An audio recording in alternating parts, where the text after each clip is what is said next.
Oi pessoal, que bacana estar aqui na balada.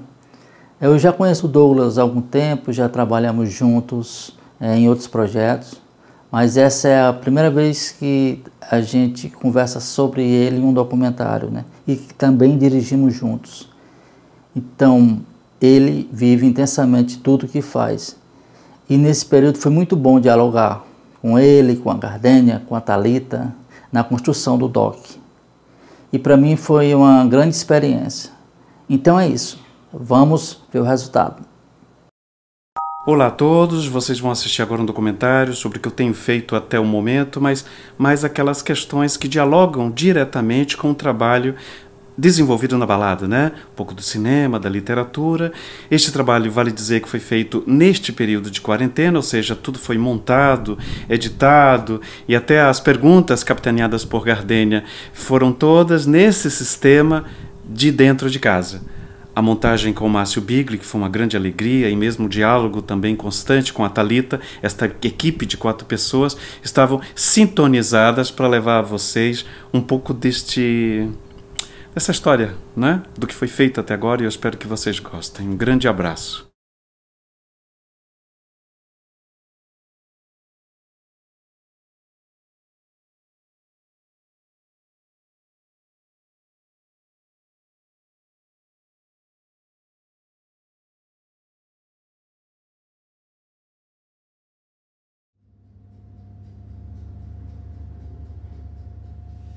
Neste período de pandemia, mas que mudou? Eu continuo acordando no mesmo horário, rigorosamente no mesmo horário, por volta das 6 horas, pouco antes, às vezes, eu já estou acordado.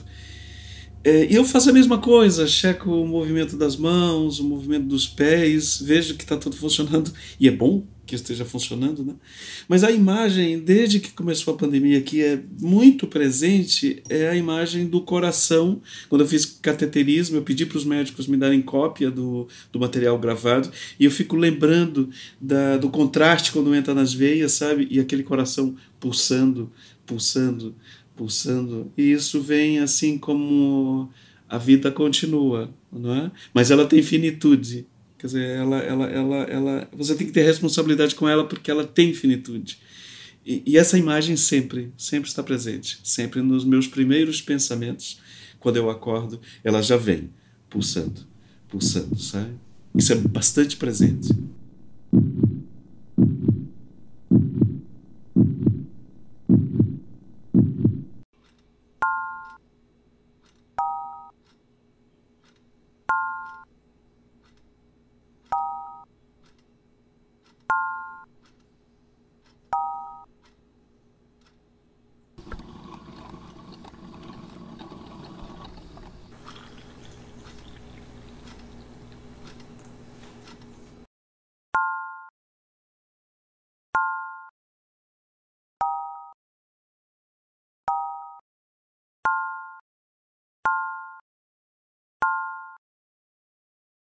Bom, eu comecei no audiovisual no final de 1988, na TV Antares, na época dirigida pelo Chaim Litevski e o Zé Carlos Asbeg.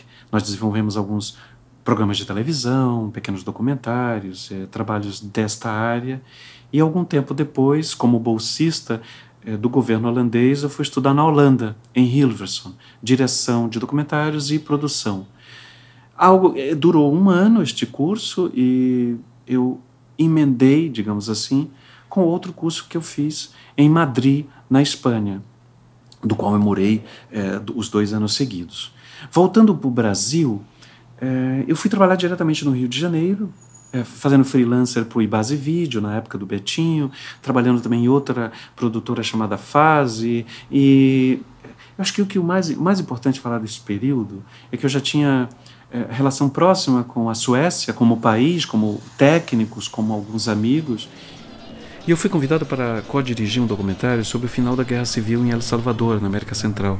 Essa direção eu fiz junto com Ana Tiblini e Bo Johansson. E esse documentário, pelo que eu lembro, na verdade foi gravado pouco tempo depois dos acordos de paz de Chapultepec, no México. E também não posso negar que teve uma ajuda significativa do Chaim Litevski. Ele já trabalhava no escritório de Nova York das Nações Unidas e teve um auxílio para que as gravações realmente acontecessem. E a história se passa em cima de 3 personagens, né? Um ex-político, um motorista de táxi e uma ex-guerrilheira. Através do olhar deles, a gente pôde entender o que estava acontecendo no país. Ou nos matavam assim nomás. E isso foi marcante não só pela envergadura do documentário, que era um documentário internacional feito para a Suécia. Eu era um dos diretores, eu fotografava o filme, editava, eu fui o editor do filme e co-dirigia. Era uma responsabilidade muito grande. Talvez por sempre fui uma pessoa muito existencial e pensei muito nestas coisas da vida, o fato de você estar num país onde foi estabelecido, né, ainda estava com os requisitos da guerra civil, isso mexe bastante com a gente. Então foi um desafio nos 2 lados, né, pela envergadura de ser um documentário internacional, mas também pela questão existencial mesmo. Não é fácil. Uma guerra sempre é uma guerra. Não tem como medir, a não ser que você esteja lá.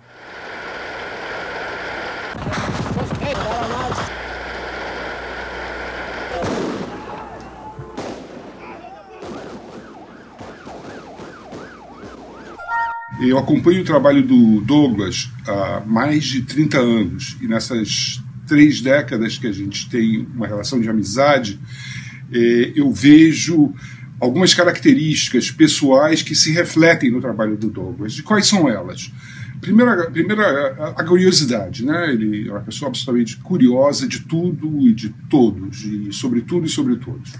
A segunda coisa é o entusiasmo, né? Que move o mundo, na minha opinião, é o entusiasmo, e o Douglas tem isso dentro da alma.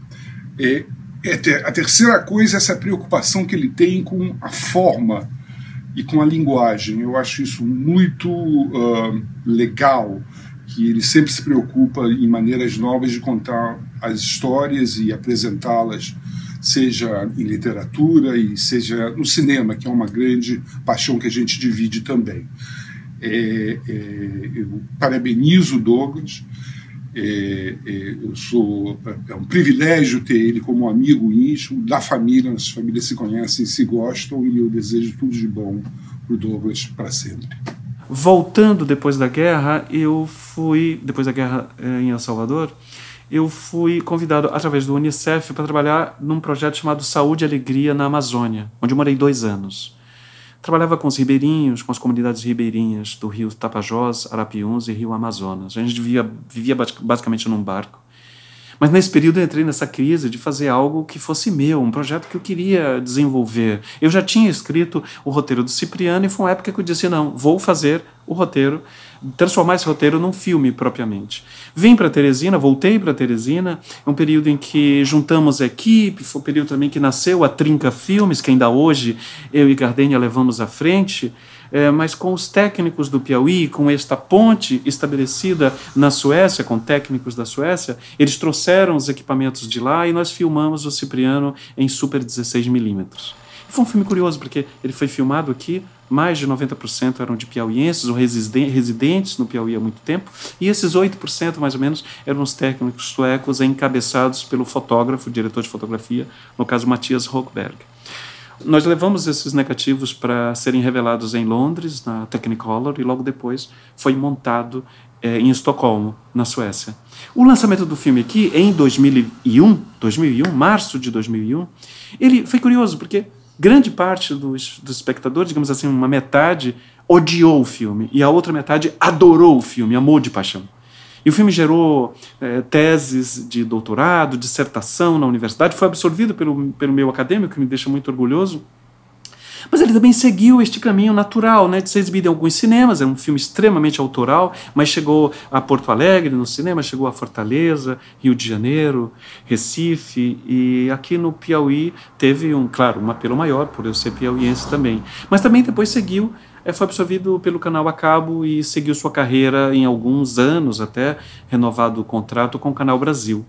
Neste período, até porque a Trinca já estava em amplo funcionamento, e minha relação forte que tem com literatura, nós começamos uma série chamada Literatura Brasil, que seria destinada a ter um diálogo, uma conversa. Os documentários todos de longa duração seria um diálogo inteiro com escritores. Nós fizemos o primeiro com um poeta piauiense, Agadobal, o filme chamado Um Homem Particular.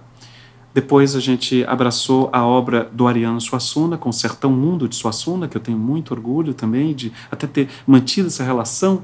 Tem uma coisa curiosa, porque no livro derradeiro do Ariano, nós fizemos também uma revista que eu falo um pouco sobre ela também, mas no livro derradeiro do Ariano, Dom Pantero, eu lendo lá, chega uma página que está lá, eu como uma das personagens que está filmando o Dom Pantero.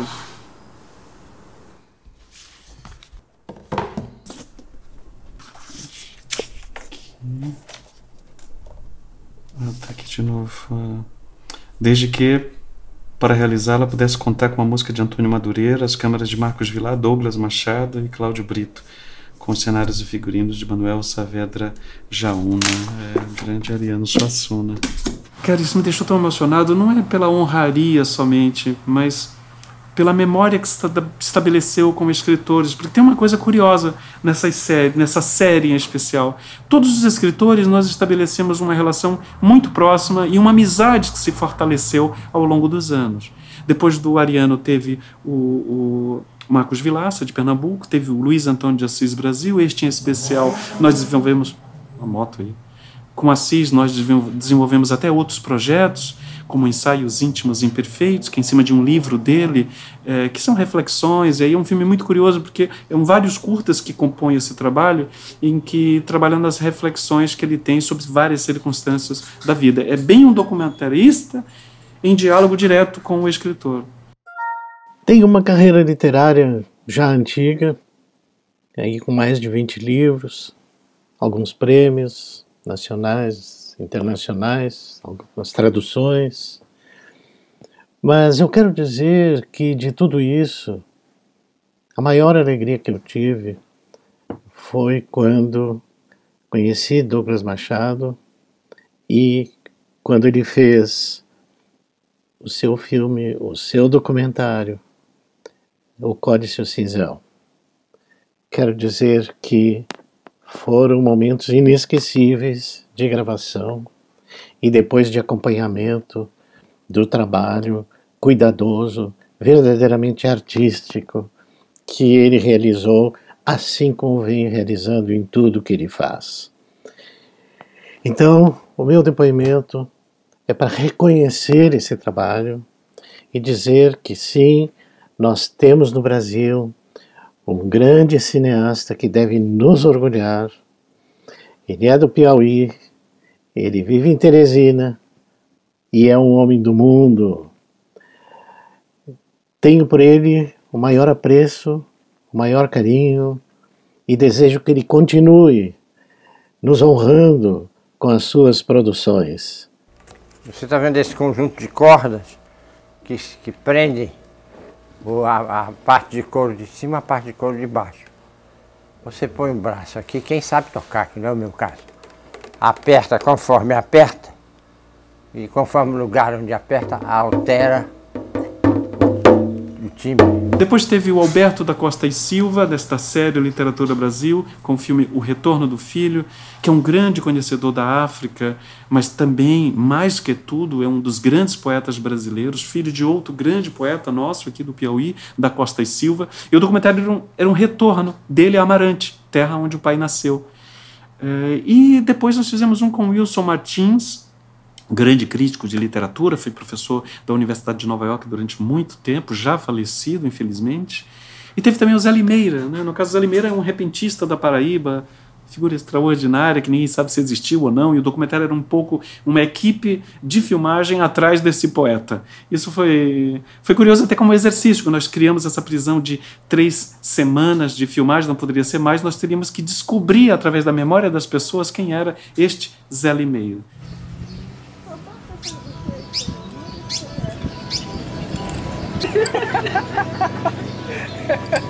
A gente pode sentar onde para conversar? Pode sentar aqui. Vamos sentar, muito bem.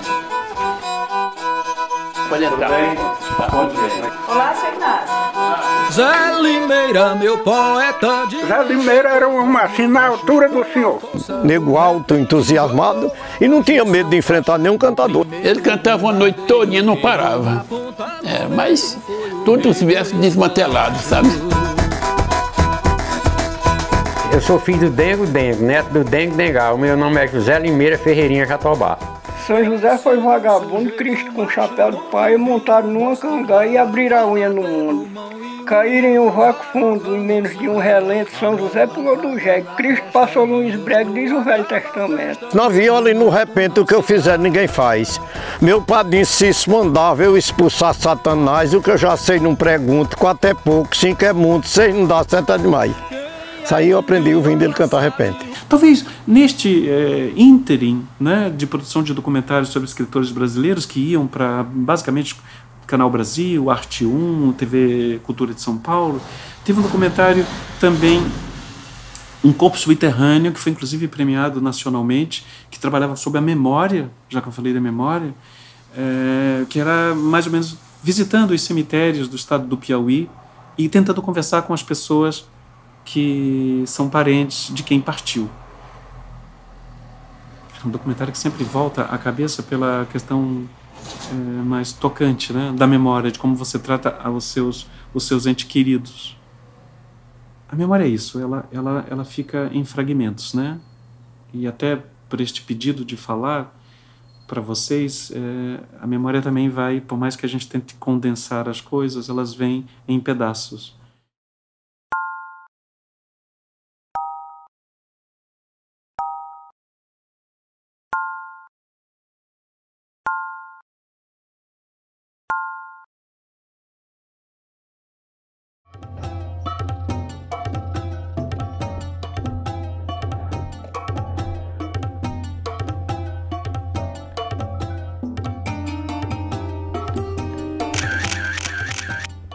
Veio também a questão da literatura escrita, que ela se dividiu em dois caminhos, né? Com o João Marcelo, produzindo na Oblíqua a revista literária chamada Oblíqua, que eram especiais, assim como os documentários da Célebre Literatura Brasil, a gente terminou fazendo especiais, só que impressos, né? Com Ariano Suassuna, com Alberta Costa e Silva, com Paulo Henriques Brito, grande poeta carioca, com Valmir Ayala, um poeta extraordinário do Rio Grande do Sul, mas que viveu grande parte da vida dele no Rio de Janeiro.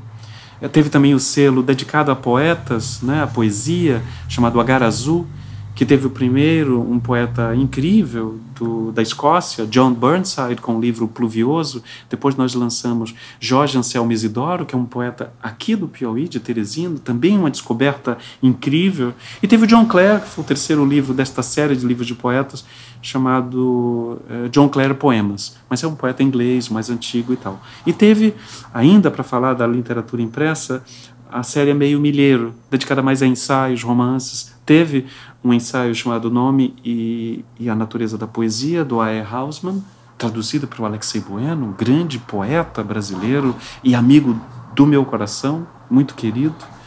E teve também o Havergy, que é voltando ao John Burnside, só que num romance de ficção científica.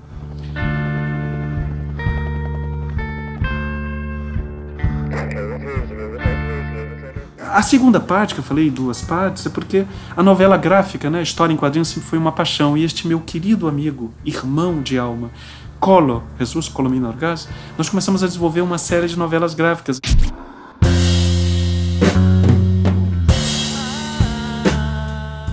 Ele é um roteirista de quadrinhos extraordinário e também um ilustrador de mão cheia. Eu comecei a colaborar com eles. Com ele, no caso. Nós fizemos o Hoy es un buen día para morir, De Peros e de Huesos, Animal. E eu também fiz uma coisa que sempre gostei de fazer, book trailers, né? Trailers dos livros que vão ser lançados. E no caso das novelas gráficas, nós fizemos alguns.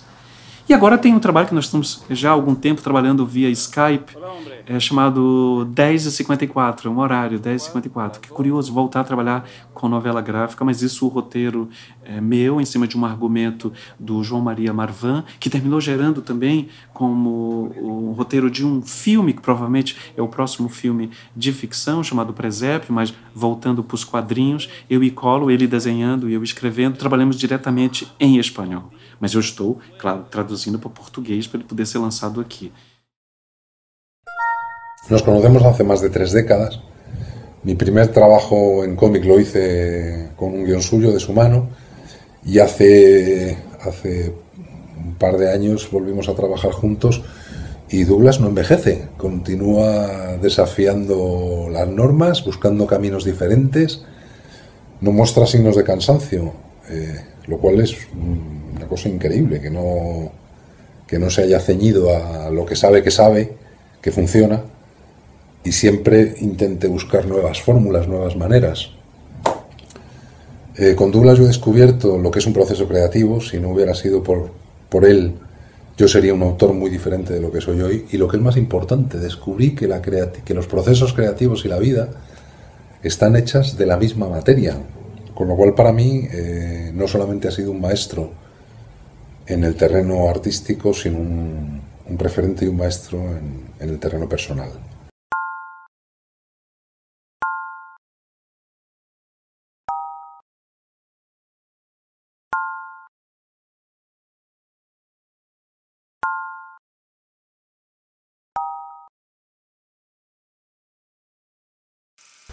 Gosta de cinema? Venham ver filmes. Você vai chorar, vai rir, vai se emocionar. Feliz Ano Novo, putada!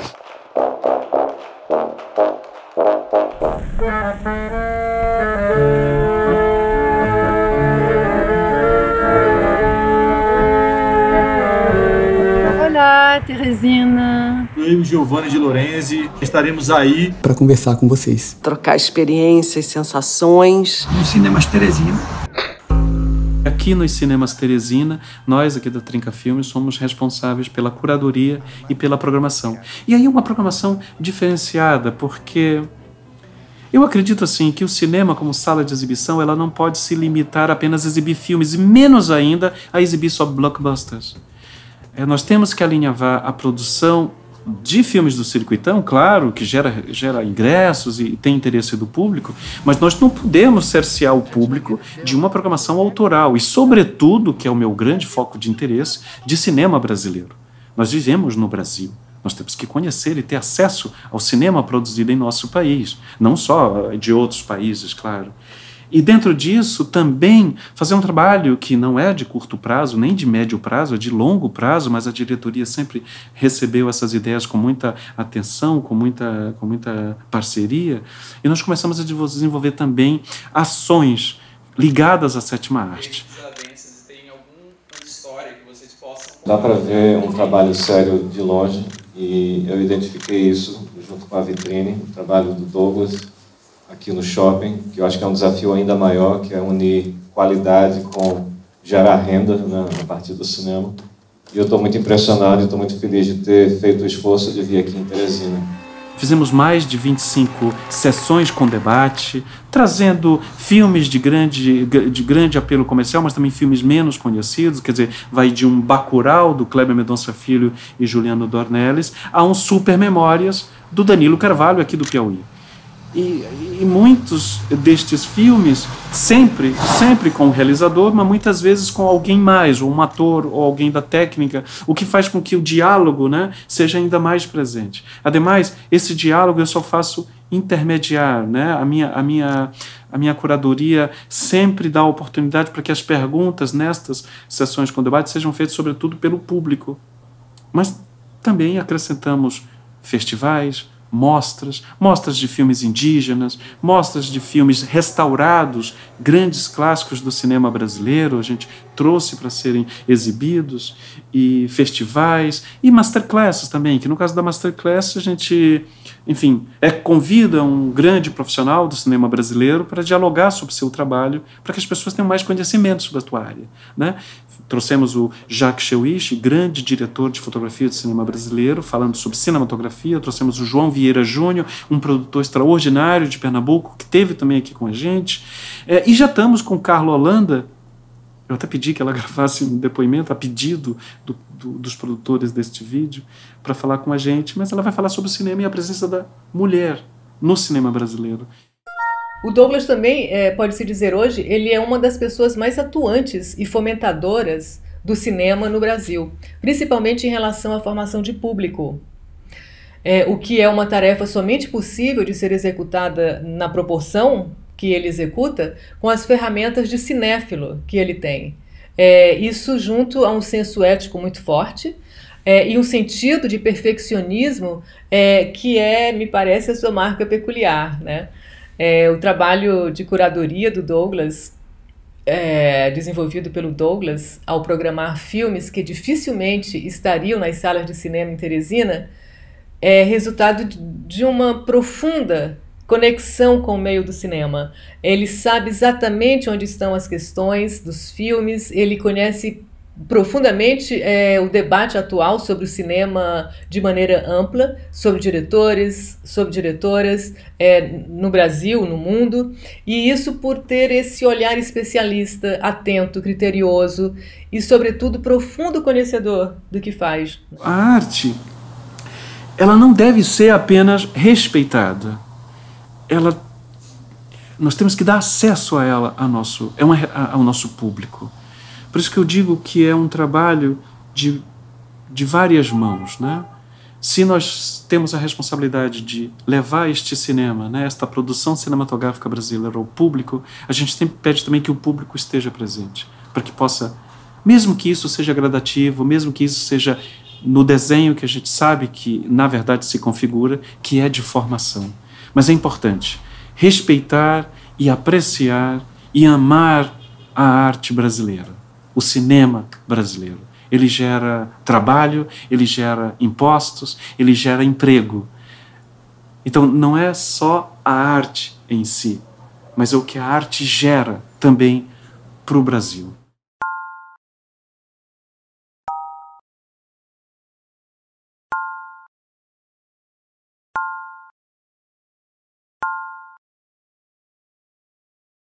Teve o prazer de conhecer o Douglas numa filmagem numa cidade fantasma do sertão dos Inhamuns, chamado Cococi, em 2001. E ficamos amigos de infância, foi amor à primeira vista, cabras à peste, loucos por cinema. E como diz o ditado espanhol, Deus los cria e eles se juntam. Por isso apresentei o outro amigo armeniano, o Haira Alican, que mora em Buenos Aires, e recentemente um amigo poeta iraniano, Mohsen Emadi, que mora no México, outro louco por cinema. E aí aconteceu o que tinha que acontecer. O Douglas já organizou uma mostra de cinema argentino independente, com Haira como curador, outra de cinema francês, comigo mesmo, e agora está preparando uma mostra de cinema iraniano em Teresina, com Mohsen como curador. Então o Douglas é assim, ama cinema. Ele pensa, fala, sonha, come, respira e bebe cinema o tempo todo. ¿Qué has pensado hasta el momento? Así, de una manera muy rápida, así, ¿qué has pensado? Porque, claro, no vamos con 8 películas no se puede hablar de todo. Pero seguramente se puede tener una mirada, una percepción de Mohsen acerca de su propio país. Por eso, por ejemplo, lo que estoy pensando es buscar puntos de resistencia de la identidad que existe, que no quieren como disolverse dentro de identidad centralizada de Teherán. ¿Okay? Pues como por ejemplo, uno de los directores que pensé es Awfaz Jalili. Él, por ejemplo, ese es un tipo que, es de Teherán, nació en Teherán, pero su mirada es hacia periferias. Hay otros que son de periferias y quiero también poner allá, pero hablan de otras identidades de allá. Por eso se puede ver esta colectiva de identidades que viven dentro de este país. Pero vamos a tener una película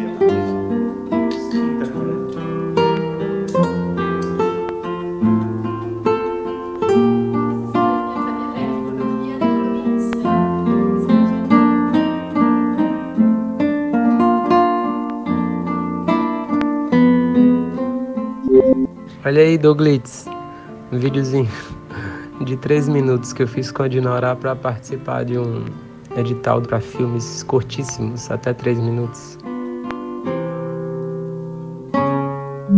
Que lindo esse filme, cara, muito lindo. Não, vamos colocar em DCP, dá um jeito de colocar em DCP, ou tu manda para mim em alta para eu falar com o Bigli e vamos colocar no cinema, cara. Eu acredito muito na retomada, a gente colocar essas boas surpresas, sabe?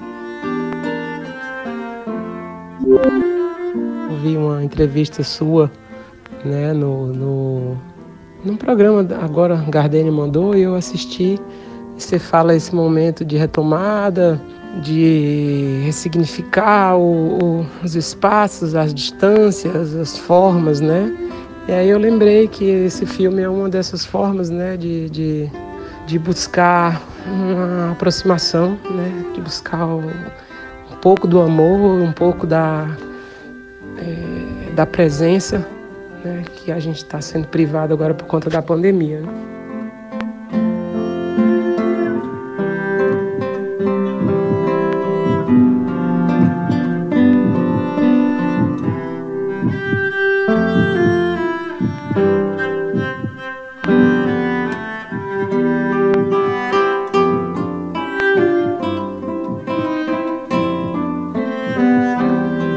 Essa questão de botar curtas antes do filme eu tenho batalhado há muito tempo, mas não consigo nem sempre. A gente abre todas essas sessões especiais, abrindo sempre com curta de vocês.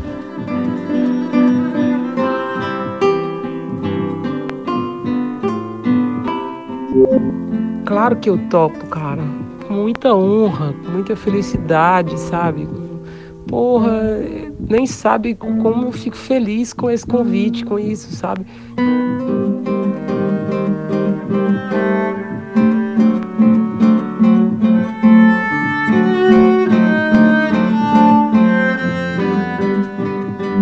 Um grande beijo. Se cuida direitinho, hein? Saúde, por favor.